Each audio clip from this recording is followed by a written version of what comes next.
Kau tahu, dari aku mula jumpa dia, aku dah tahu dialah orangnya. Dialah first love aku, Nai. Berikan saya peluang buktikan cinta saya kepada you.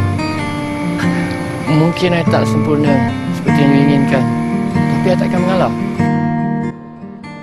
Awak lain, Ayu.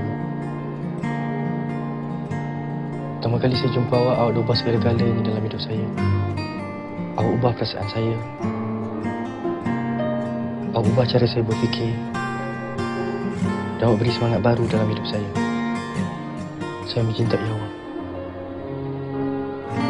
Kau masih cintakan Ayu? Aku takkan berhenti cintakan Ayu semua.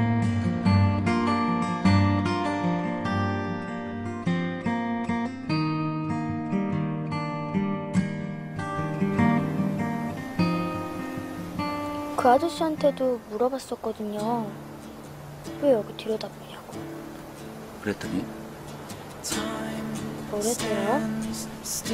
맞아. 옛날에 여기서 자기가 했던 일이 생각나서 진짜 오랜만에 한번 와봤다 했는데.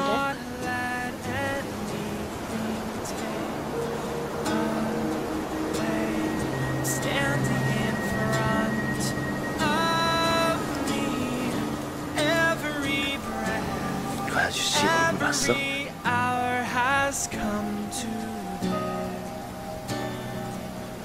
어떻게 생겼어? 그냥 뻔한 얼굴인데.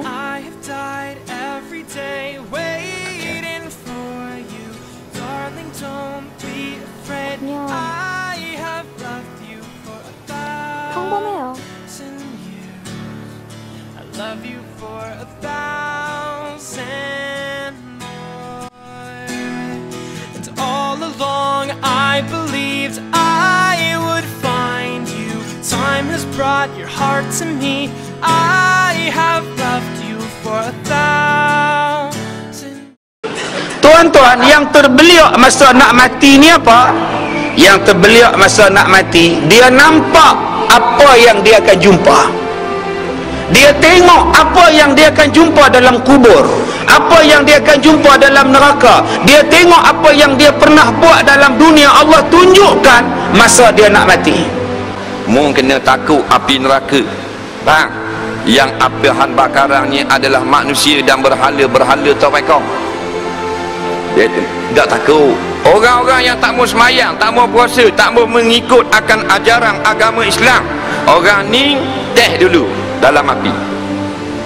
Nah, sebelum kena api neraka yang sungguh. Suruh pakai tudung, tak mau pakai tudung. Suruh tutup aurat, tak mau tutup aurat. Suruh semayang, tak mau semayang. Muteh dulu api dunia. Degil sangat tak mau semayang. Balik lagi buka api dapur, biar naik sumbu pong gitu. Lepas tu mu duduk 15 minit. Selok kain, jangan pakai luar dalam, duduk.